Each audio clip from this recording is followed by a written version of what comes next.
인생을 살다 보면 우리가 좋은 일도 있고 또 슬픈 일고 또 힘든 일도 있습니다.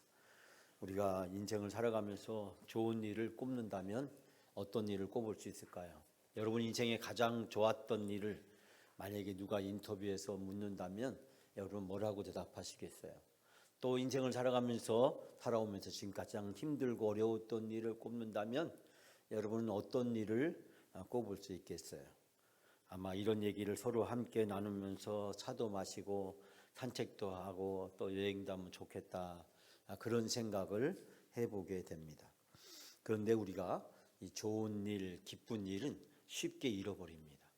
그 순간이 우리에게 계속되고 수시로 그것을 생각하면서 이 좋았던 추억, 좋았던 기억 속에 살아간다면 우리의 오늘의 삶이 훨씬 풍성해지고 또 우리가 힘들고 어려운 일이 있다고 할지라도 그것을 훨씬 더 잘 이겨낼 수 있을 텐데, 좋았던 일은 잘 기억이 나지 않고 어렵고 힘들었던 일만 수시로 생각이 나서 때로는 우리가 고통스럽고 힘든 시간을 보내게 됩니다.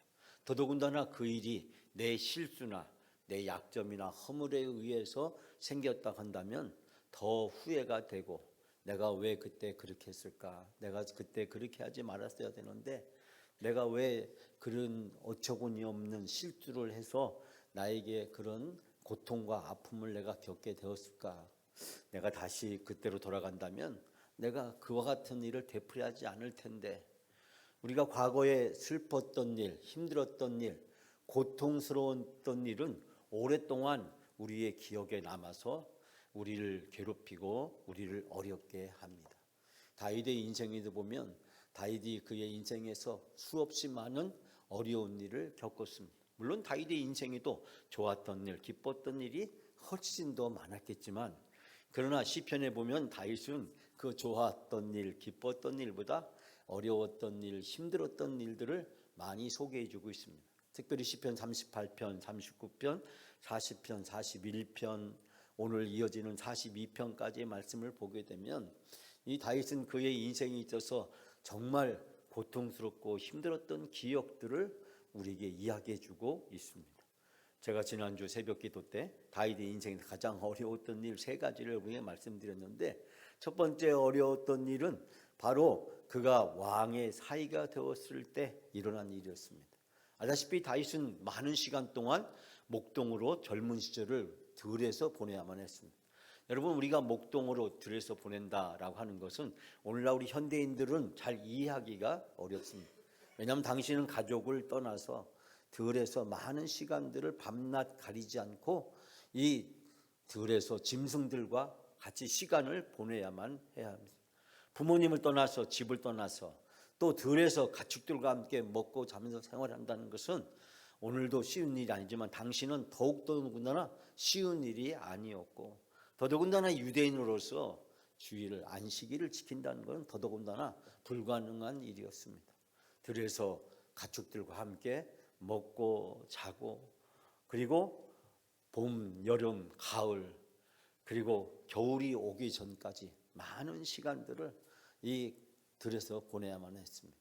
어느 날 아버지의 심부름으로 전쟁터에 나간 형들을 만나러 갔다가 다윗의 인생의 대반전의 역사가 일어나게 됩니다. 즉 하나님을 모독하는 골리앗을 보고 다윗은 참지를 못하고 하나님의 이름으로 그 골리앗을 물맷돌로 쓰러뜨리는 놀라운 기적과 같은 역사를 연출하게 됩니다. 다윗의 인생에 있어서 대반전의 드라마가 거기서 펼쳐지게 됩니다. 이작 다윗은 저 원수를 쓰러뜨린 이스라엘의 영웅으로 떠오르게 되었고, 그 결과 다윗의 신분에 놀라운 변화가 생겼는데 왕의 딸과 결혼해서 왕의 사위가 된 것이었습니다. 성공과 출세의 정점에 서서 많은 사람들의 스포트라이트를 받으면서 일약 이스라엘의 영웅으로 이스라엘을 위기로 구한 장수로 떠오르게 되었습니다. 여러분, 모든 사람이 부러워하고 성공했다고 하는 그 인생의 정점에서 이제 다윗은 힘들고 도저히 상상할 수 없는 일을 경험하게 됩니다.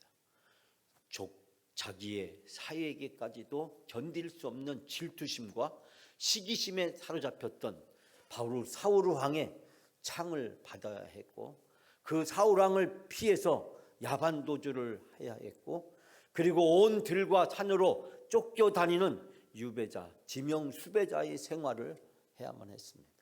영웅에서 하루아침에 지명 수배자가 되었고, 이스라엘의 땅에 더 이상 숨을 곳이 없어서 이방인에 가서 몸을 의탁해야 했고, 개처럼 지내면서 이방인들에게 자기 목숨을 구걸하지 않으면 안 되는 그런 처참한 상황을 겪어야 했습니다.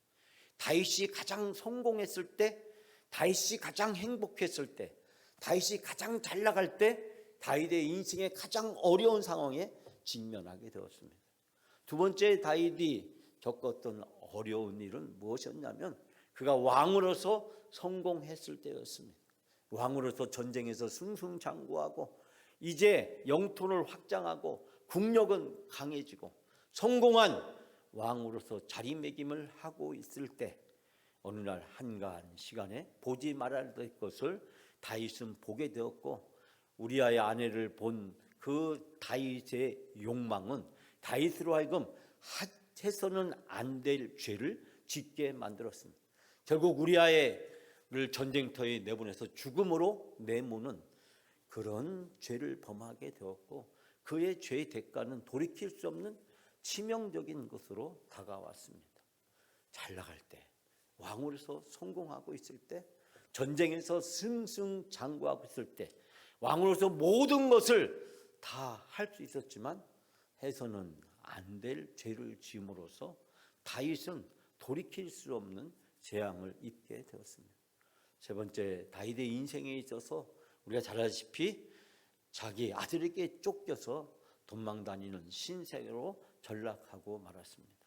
다윗은 훗날 이 세 가지 자기의 가장 고통스럽고 힘들었던 일을 깊은 웅덩이와 수렁에 빠졌다고 이야기를 하면서, 오늘날 현대말로 이야기하자면 다윗에게 도저히 지워지지 않는 큰 상처와 고통과 아픔, 그의 인생의 트라우마로 자리 잡게 되었습니다. 다윗은 그런 절망적인 상황 속에서 자기 자신의 실존을 적나라하게 하나님 앞에 고백하고 인정하고 있습니다. 뿐만 아니라 다윗은 죽을 병에 걸려서 그 사경을 헤매면서 자기가 그 육체의 고난과 아픔이 얼마나 극심했는지를 고백하고 있는 것을 보게 됩니다. 이처럼 외적인 어려움을 통해서, 또 내적인 어려움을 통해서, 때로는 영적인 어려움을 통해서 다윗은 하나님 앞에 부르짖습니다. 그리고 하나님의 놀라운 은혜를 경험하게 됩니다. 오늘 시편 42편은 다윗이 인생에 경험했던 그 어려운 상황 속에서 때로는 그의 인생을 힘들게 하고 절망과 두려움과 때로는 좌절에 빠지게 했던 그 상황 속에서 다윗이 어떻게 수렁 속에서, 그 웅덩이에서, 그 트라우마에서 어떻게 벗어나는 삶을 살았는지를 우리에게 교훈해 주고 있습니다. 사랑하는 여러분, 다윗이 잘 될 때, 다윗이 성공했을 때, 다윗이 행복했을 때, 모든 사람이 부러워하는 자리에 있었을 때 다윗에게 위기가 찾아왔고, 그 위기는 다윗에게 말로 할 수 없는 고통과 아픔을 주었지만 그 위기 속에서 다윗은 하나님을 만났습니다. 그리고 하나님 앞에 더 가까이 나가고 하나님께 기도하고 하나님께 찬송하고 하나님께 믿음을 가짐으로 다윗은 그 트라우마를 극복하고 깊은 웅덩이와 수렁에서 벗어날 수 있었습니다. 오늘 주신 말씀을 통해서 때로는 우리가 다윗처럼 깊은 웅덩이와 수렁에 빠질 때, 인생에 돌이킬 수 없는 트라우마를 겪게 될 때 우리를 찾아와서 우리를 위로해 주시는 하나님의 놀라운 손길을 발견하시는 여러분이 다 되시기를 주님의 이름으로 축원합니다. 먼저 다윗은 이 상황 속에서 자기 자신을 이렇게 고백합니다. 여러분 1절 2절 말씀을 우리가 다 같이 함께 봉독합니다. 하나님이여, 사슴이 시냇물을 찾기에 갈급함 같이 내 영혼이 주를 찾기에 갈급하나이다. 내 영혼이 하나님 곧 살아계신 하나님을 갈망하나니 내가 어느 때까지 나아가서 하나님의 얼굴을 배울까. 아멘. 오늘 1절 2절 말씀 보면 다윗은 고백하기를 갈급한다라고 하는 표현을 반복해서 사용하고 있습니다.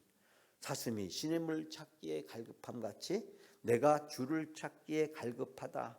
내가 살아계신 하나님을 갈망한다라고 이야기하고 있습니다. 여기서 갈급하다는 것은 타도록 목이 마르다라고 하는 뜻입니다. 즉 얼마나 지독한 가뭄 때문에 힘든지 헐떡거리는 그 들짐승, 즉 목이 말라서 입술이 타들어가고 그리고 입천장이 갈라지는 그 고통 속에서 헐떡거리면서 이제 울부짖고 있는 그 상태를 표현하고 있습니다. 여기서 갈급한다는 건 단순히 목마르다는 차원을 뛰어넘어서 너무나도 마실 수 없어서 오랫동안 물을 마시지 못해서 이제 입술이 타고 입천장이 쫙쫙 갈라지는, 그래서 도저히 고통 속에서 견딜 수 없는 그 절박한 상황을 이야기하고 있습니다. 그래서 이 표현 갈급한다라는 표현은 타도록 목이 마르다라고 하는 표현을 담고 있는 것을 보게 됩니다. 얼마나 힘들고 어렵겠습니까? 그런 상황 속에서 고백하기를 내가 어느 때에 나아가서 하나님의 얼굴을 뵙겠느냐, 내가 하나님의 면전에 하나님 앞에 언제 설 수 있겠냐. 다윗의 목마름은 단순히 육체적인 목마름이 아니라 영적인 목마름이었음을 우리는 여기서 깨달을 수 있게 됩니다. 물로서 채워지지 못하는 그 갈급함, 하나님만이 채워줄 수 있는 그 갈급함을 하나님 면전에서 지성소에 나가서 나를 세우듯이 하나님 앞에 자기 자신을 세우는 다윗의 심정을 고백하고 있습니다. 그런데 3절 4절 말씀에 보면 누구도 이 다윗에게 위로가 되지 못했음을 발견하게 됩니다. 여러분 3절 4절 우리가 함께 봉독합니다. 사람들이 종일 내게 하는 말이 내 하나님이 어디 있느냐 하노니 내 눈물이 주야로 내 음식이 되었도다. 내가 전에 성의를 지키는 무리와 동행하여 기쁨과 감사의 소리를 내며 그들의 하나님의 집으로 인도하였더니 이제 이 일을 기억하고 내 마음이 상하는도다. 아멘.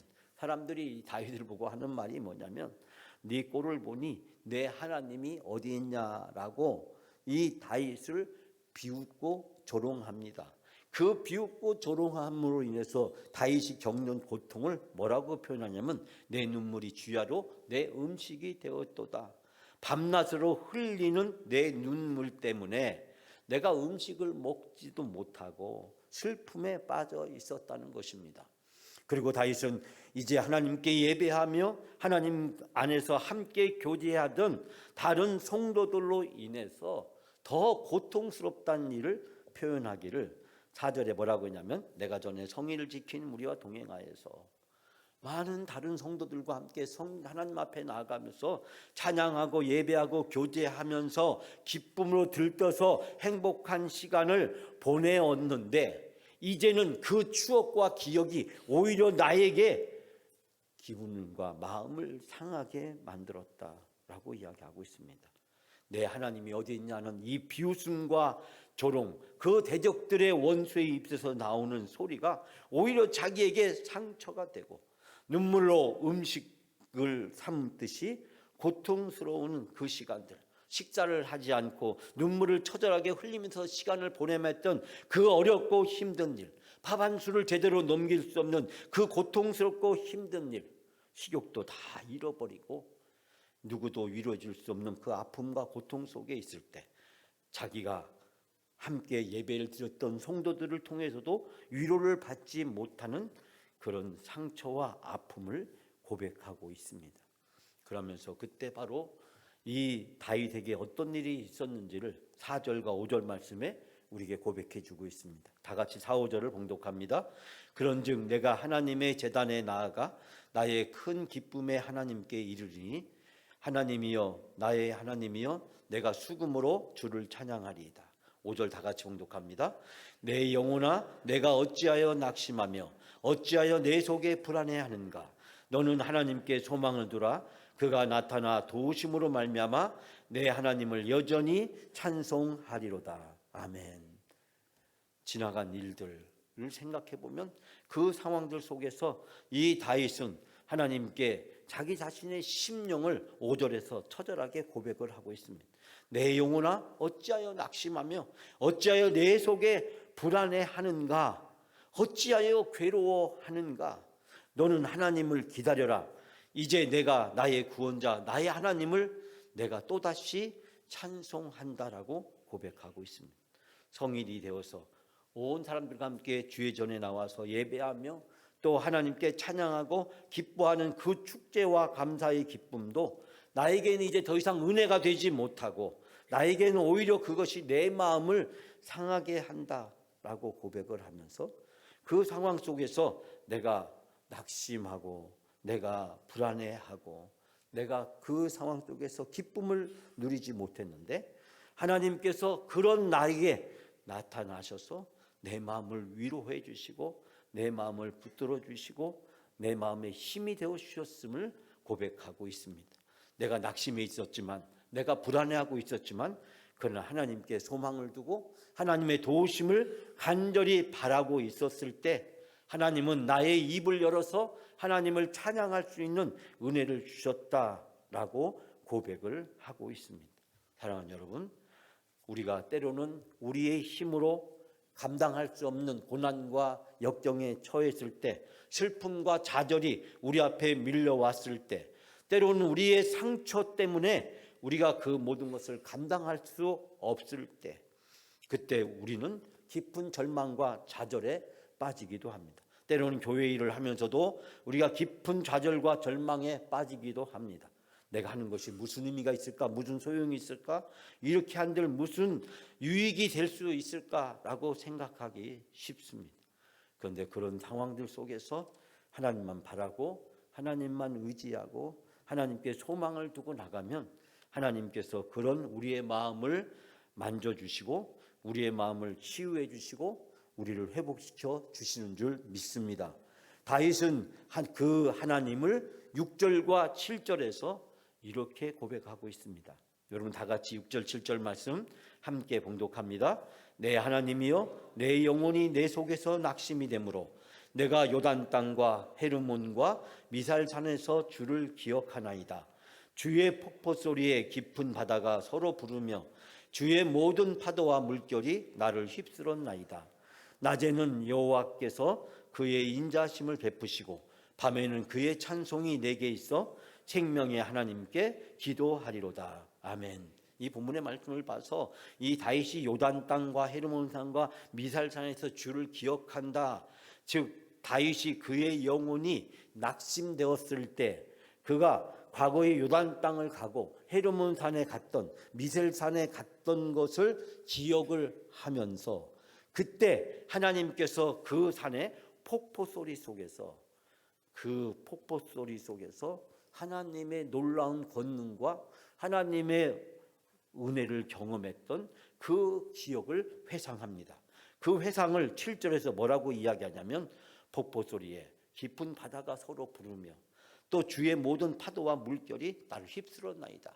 폭포가 떨어지는 것을 깊은 바다의 파도가 치는 그 물결을 보면서 우리의 인생은 한없이 연약하고 나약한 존재이지만 그러나 이 자연과 우주 만물의 모든 것을 지배하시고 이끌어가신 하나님의 놀라운 권능과 섭리 앞에서 다윗은 자기 자신이 얼마나 보잘것없고 하찮은 존재임을 느끼는 것과 동시에 하나님의 큰 권능과 은총을 경험하게 됩니다.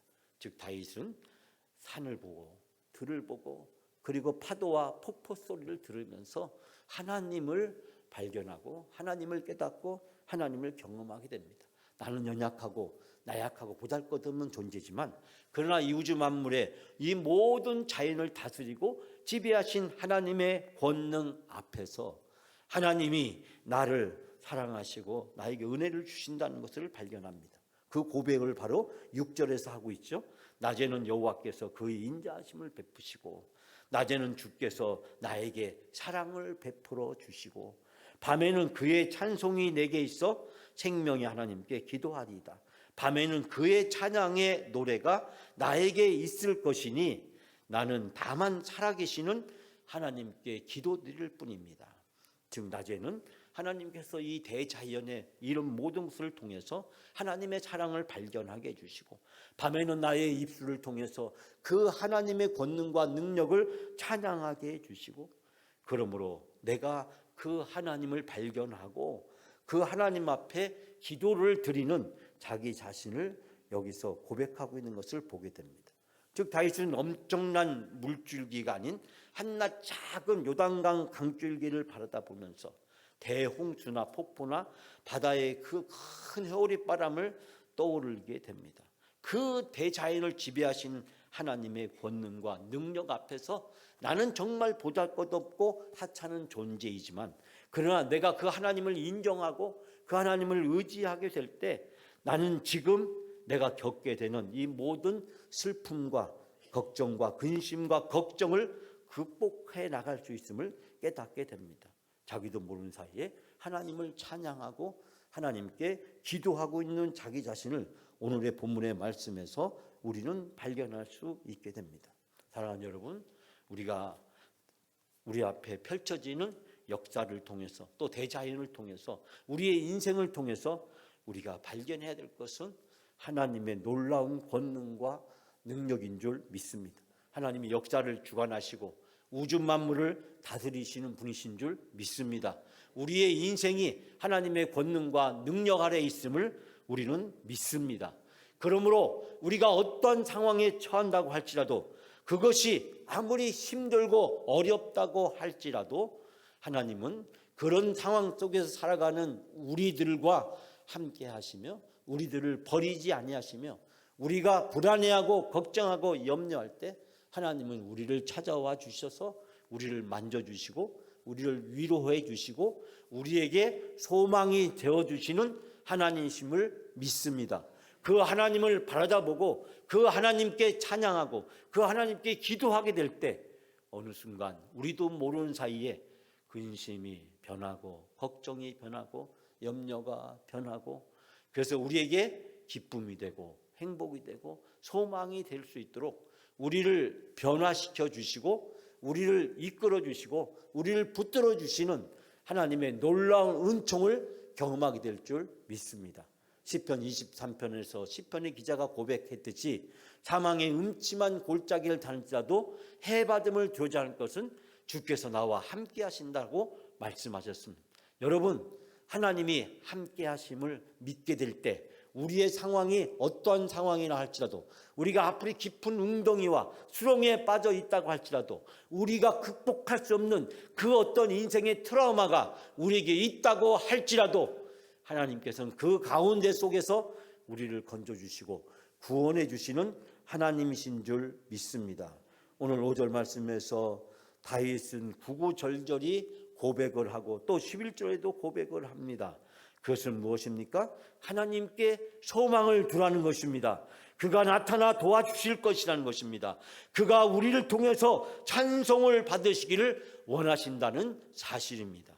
사랑하는 여러분, 낮에 주님께서 사랑을 베푸시고 밤에도 우리에게 찬양을 하게 하시고 우리가 그 하나님께 기도하며 나가게 될 때 우리 앞에 어떤 어려움이 있다고 할지라도 그 어려움은 우리를 결코 삼키지 못할 것이며 하나님의 놀라운 은혜와 권능을 누리며 살아갈 수 있도록 우리를 인도해 주실 줄 믿습니다.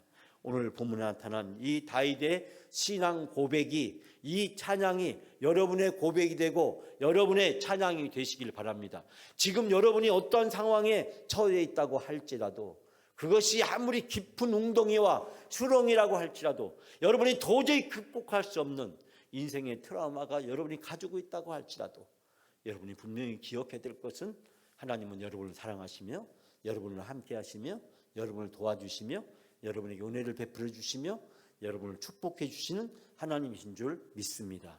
그 하나님을 바라다 보시고 그 하나님께 찬양과 영광을 돌리시고 하나님께 기도로 나아가는 여러분이 다 되시기를 주님의 이름으로 축원합니다.